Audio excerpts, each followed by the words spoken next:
Olá, boa tarde, tudo bem? Eu sou Joane e hoje vou estar meditando com você na palavra de Deus que se encontra em Gênesis, o capítulo 39, do versículo 2 ao versículo 20.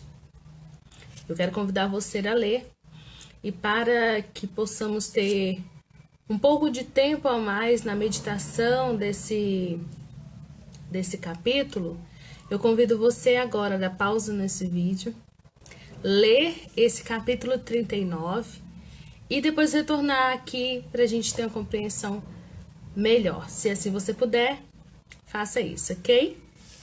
Vou estar pontuando nesse texto algumas situações a respeito da mulher de Potifar. Geralmente, quando passamos por esse texto, observamos mais as condutas ali de José. É um texto que fala, né, sobre a história de José. José vem como escravo e Deus sempre com ele.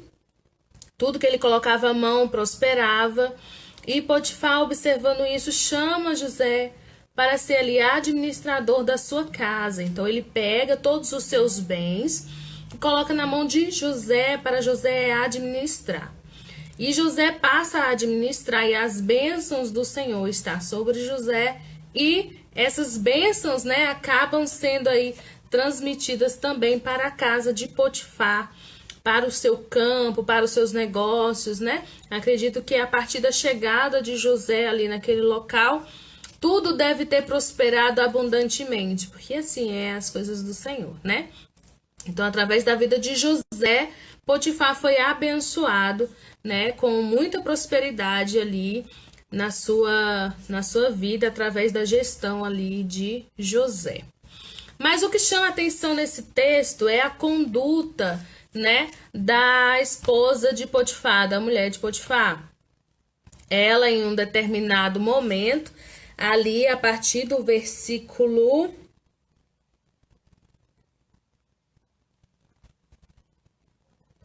7. Demorou um pouquinho, né? A partir do versículo 7. No finalzinho do 6, fala, né? Que Potifar deixou aos cuidados de José tudo que tinha e não se preocupava com coisa alguma, exceto com a sua própria comida. E aí no finalzinho diz, e José era atraente e de boa aparência. Então José era um homem atraente e bonito, né?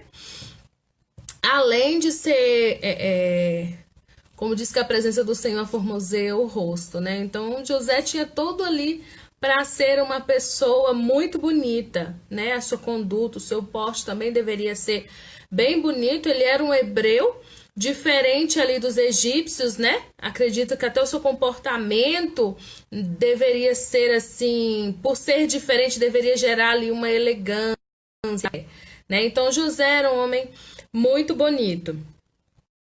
E aí o que acontece no versículo 7? Depois de um certo tempo, assim diz o texto, né? A mulher do seu senhor começou a cobiçá-lo. Ou seja, a mulher de Potifar começou a cobiçá-lo e o fez um convite. Convidou, venha, deite-se comigo. E aí, ele recusou, né? Disse, meu senhor não se preocupa com coisa alguma da sua casa e tudo o que tem deixou aos meus cuidados. Ninguém dessa casa está acima de mim. Ele nada me negou, a não ser a senhora, porque é sua mulher. Como poderia eu, então, cometer algo tão perverso e pecar contra Deus? Assim, embora ela insistisse com José, dia após dia, ele recusou. Vou passar aqui. Ele recusava deitar-se com ela e evitava ficar perto dela. Aí um dia, ele entra na casa, ela está só, e como você leu lá no texto, né, ela tenta ali alguma coisa a mais com José. José sai correndo. Ela fica com as roupas de José começa a fazer ali um escândalozinho, né? Colocando a culpa que ele tinha assediado ela, que ele tinha, né, ali tentado alguma coisa com ela, e conta pro Potifar, e José acaba preso aí nesse trecho. Mas o que a mulher de Potifar tem a ensinar essas mulheres de joelho? Pois é, amadas, vamos aqui para uma reflexão a respeito desta mulher. E eu coloquei como tema, né, para essa reflexão, de qual a melhor maneira de construirmos uma casa. Mas casa e mulher de Potifar, sim, eu quis colocar essa analogia e esse exemplo para compreendermos melhor a situação que estava ocorrendo ali e trazer também um pouquinho para a nossa atualidade. E que maneira melhor do que uma construção? A construção dá pra gente ver. E no texto vai lembrar muito aquela parábola que Jesus fala, né, sobre a casa na areia e a casa na rocha. Vai ser bem semelhante aí às comparações. José vinha ali de uma conduta onde os seus pais, né, o ensinaram a história do povo ali, né, que era cultura, a lei só vinha 400 anos depois de José. Então ainda não tinha lei naquele momento, mas a história ia passando ali, né, de geração a geração. Então José, ele tinha o conhecimento do Deus de Israel, do que já tinha acontecido e tal. José estava longe da sua terra, estava longe da vista dos seus pais, né? Sem parente nenhum, sozinho no Egito, tinha tudo para dar errado. Mas José tinha sua fidelidade a Deus. Tinha ali a sua comunhão com Deus. E aí vem aquela pergunta, né? Quem você é quando ninguém está olhando? Nesse tempo de quarentena não estamos podendo, né, estar frequentemente na igreja, no templo, exercendo as nossas atividades, como era, por exemplo, no ano passado. Então, esse ano a gente está um pouco mais, né, introspectivo, está um pouco mais reservado e tudo. E quem é você quando não está dentro da igreja? Quem é você quando não está aí sob o olhar do seu pastor, por exemplo, da sua liderança? Continua tendo a fidelidade, continua tendo os compromissos, continua tendo aí a sua fé constante diante do Senhor? José tinha, mesmo nesse momento aqui de tentação, ele teve ali a sua fé prevalecendo, né, em Deus. É tanto que ele fugiu ali da aparência daquele mal, saiu fora. E essa mulher, eu trago aqui para nós, que ela estava construindo a sua casa na areia, né? Ela estava ali colocando a sua casa rumo à destruição. Por quê? Porque uma mulher de uma alta posição, ela era mulher do governante ali, né? Do oficial do rei. E provavelmente ela tinha, ele possuía riquezas, né? É tanto que eles tinham escravos, eles tinham empregados e tal. Acredito assim que aquela mulher era bonita também, bem apresentada, ela usava ali, né, de riquezas, joias e tal. Então era uma mulher bem sucedida, que tinha empregados à sua disposição, que tinha um marido, e que naquele tempo era bem importante isso. E ela simplesmente quis ali algo com José, alguém de confiança do seu marido. Obviamente, qualquer pessoa em sã consciência saber, se fizesse alguma coisa errada ali, se José tivesse cedido aquilo ali, provavelmente ele seria até morto, né? Se fosse pego ali no ato, bem capaz dele ser morto. E ela não estava nem aí para isso. Ou seja, a prosperidade chegou na casa dela, as coisas estavam encaminhando bem na casa dela, e ela simplesmente ignorou tudo isso por um mero cobiça, né? Ela desejou José, era alguém diferente, nem todo mundo tinha, e aí ela falou assim, é meu e pronto. Provavelmente era uma conduta, né, bem frequente dela, porque ela se sentiu praticamente ali, de acordo com como a gente lê, bem à vontade, ela insistia com José e tal. Então provavelmente era algo que ela praticava com frequência. e provavelmente tinha os seus desejos cedidos, né? Tinha os seus desejos ali cumpridos pelos seus empregados, de repente. Ela era chefe, né? Mas José, por que José não fez? Por conta da própria conduta dele, a fidelidade dele, o caráter dele. É tanto que ele administrava todos os bens de um egípcio, ele administrava todos os bens e não furtava, e não tirava nada para ele. Isso já demonstrava um caráter de José, né? Diferente do caráter daquela mulher.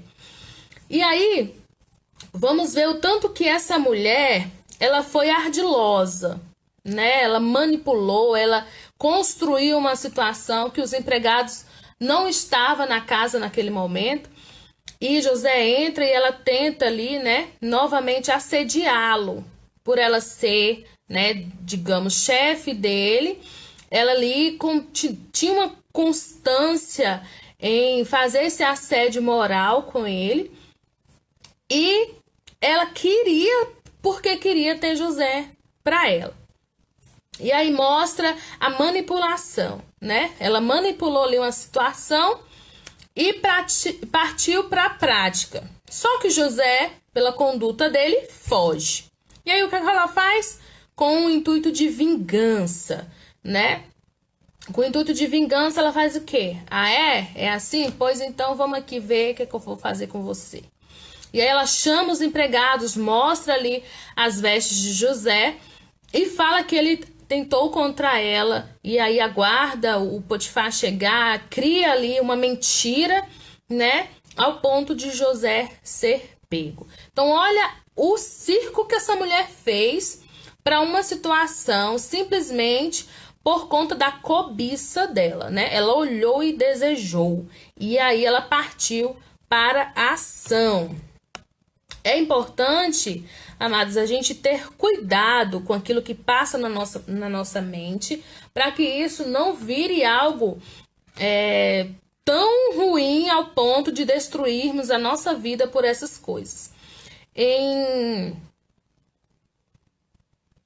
Tiago, deixa eu só achar o texto aqui. Em Tiago, no capítulo 1, o versículo, eu não abri aqui.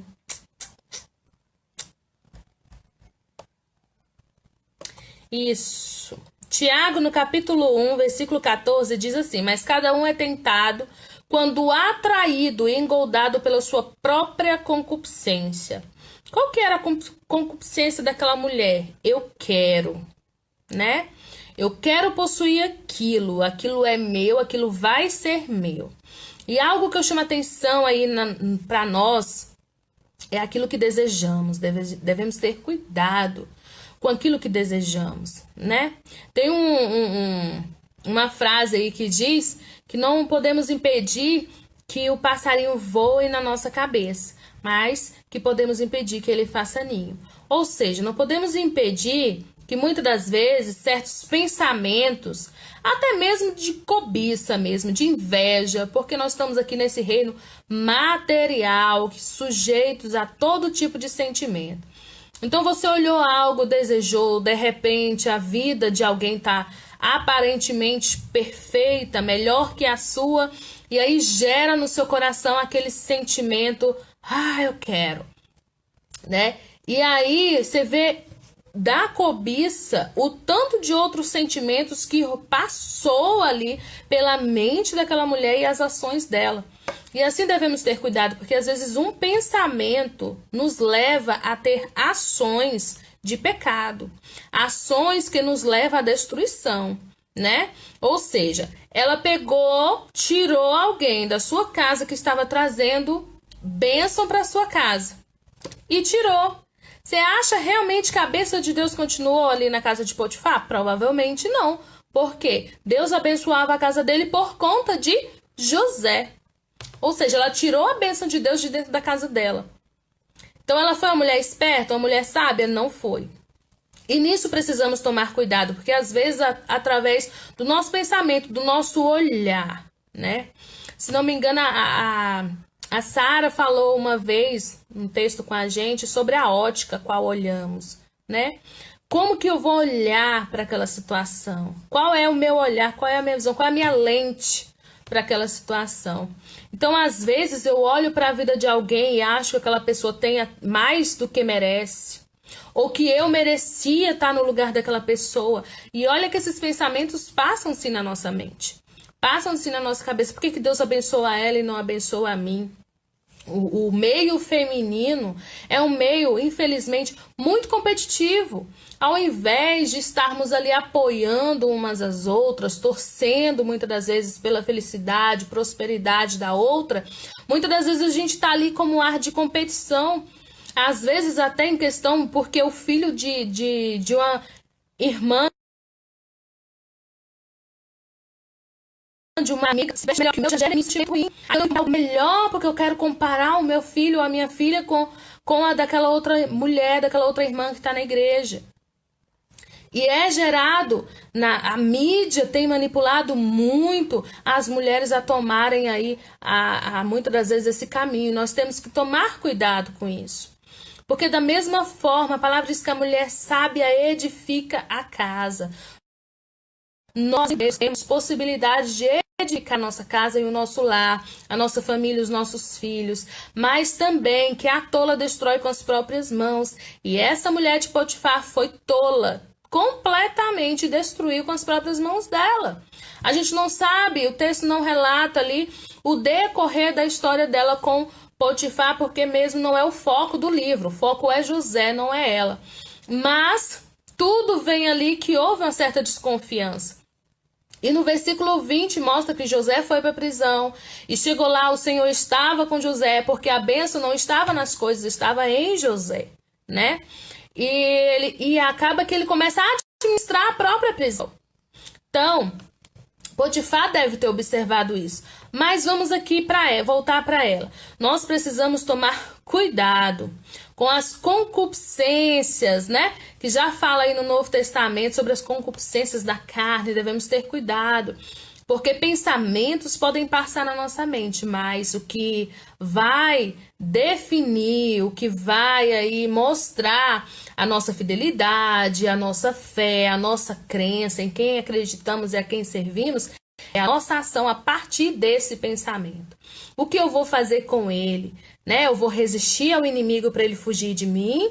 Ou eu vou dar lugar, continuar pensando, continuar refletindo e gerar nisso sentimentos no meu coração até o momento que me leve ao pecado?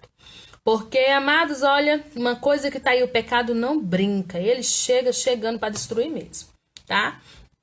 Olha, em 1 João 2,17 diz: e o mundo passa, e a sua concupiscência, mas aquele que faz a vontade de Deus permanece para sempre. Ou seja, de repente passou até no pensamento de José alguma coisa, nossa, mas será? E se eu fizesse? Poderia ter passado, ele era homem também. Mas ele não cedeu à tentação, porque ele era fiel a Deus. E o que importa para mim e para você? É sermos fiéis a Deus. Cuidado com aquilo que você dá lugar nos seus pensamentos e no seu coração. Cuidado aqueles pensamentos que passam, que, como a gente tem o costume de falar, as setas, né?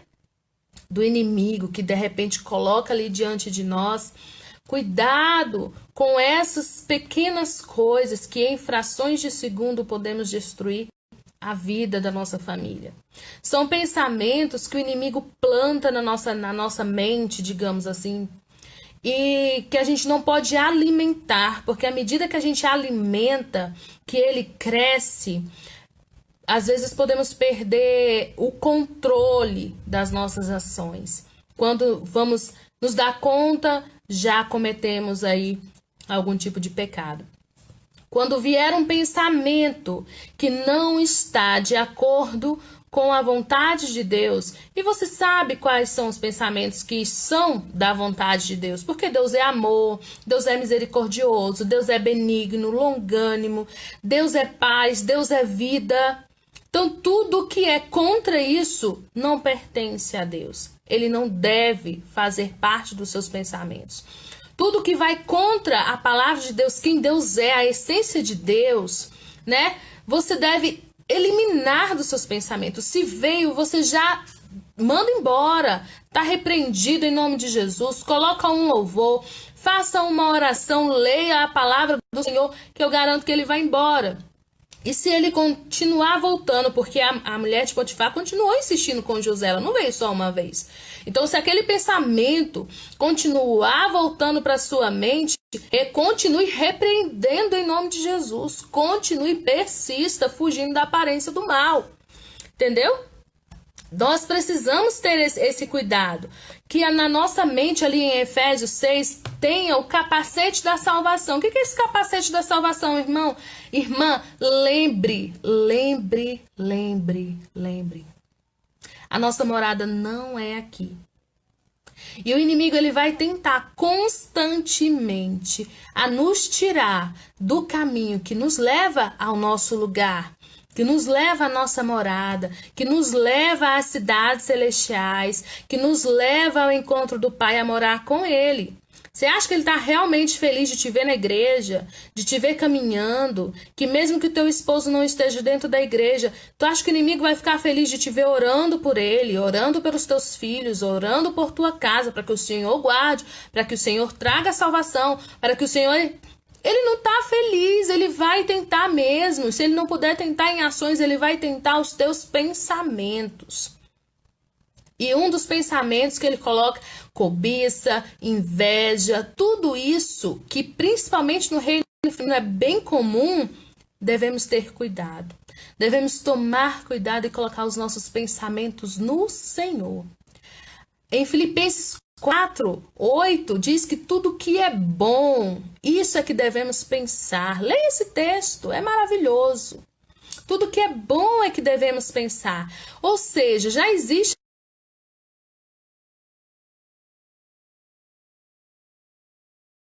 um padrão. Aquilo que não é bom, não pense, não vai dar certo, não vai ser bom para você. Então, fique essa reflexão, não sei se você entendeu direito o que eu quis passar, mas se não, leia Gênesis 39, coloca lá no Google esse assunto, pesquise sobre ele, estude sobre ele, porque isso vai acrescentar a sua vida. Busque conhecer, como diz a palavra do Senhor, continue buscando conhecer mais dele, prossiga conhecer mais do Senhor. Não se contente apenas com um vídeo como esse, com a pregação do pastor. Você pode também buscar esse conhecimento, tá?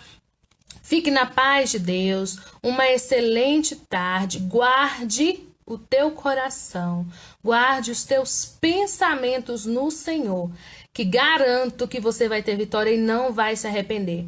Porque José, apesar de ter sofrido o dano naquele momento, de ter parado lá na prisão, ele em momento nenhum se voltou contra Deus. Pelo contrário, permaneceu fiel. E no final ele ficou como governador. Ele era abaixo apenas de Faraó. Ninguém mais comandava o Egito a não ser ele. Só Faraó que era acima dele. Ou seja, mesmo nos momentos de adversidades que José passou, ele permaneceu fiel e ele recebeu um grande triunfo no final pela fidelidade dele. E assim somos nós. Vamos governar alguma coisa? Não, amados, vamos morar na cidade celestial. Isso é incomparável com qualquer coisa terrena. Tenha na sua mente, na sua cabeça aí o capacete da salvação. Pense na salvação. Pense no sacrifício de Jesus na cruz. Quando você coloca alguma coisa diante da cruz, do que Jesus fez por você na cruz, as outras coisas se tornam pequenas. Sabe por quê? Porque ninguém seria capaz de dar o seu filho para morrer inocente por mim e por você. E isso aconteceu. O meu Jesus veio, morreu por mim e por você. E a morte dele não foi algo fácil de se passar. Ele era homem, ele sentiu as dores e ele morreu em meu lugar, em seu lugar. Mas ele ressuscitou para nos dar salvação e nos dar morada com ele. É essa morada que nós temos que ter como alvo das nossas vidas. E mesmo que a vida de uma amiga, a vida do meu vizinho seja melhor que a minha, Busque em Deus, porque a sua pode ser tão boa quanto, não vai ser igual, mas pode ser tão boa quanto. E se não for esse o objetivo, amada, viva em paz, porque é melhor estarmos em paz do que uma mesa farta e cheia de contenda. Assim diz a palavra do Senhor. Fique com Deus, um beijo e uma boa tarde para vocês.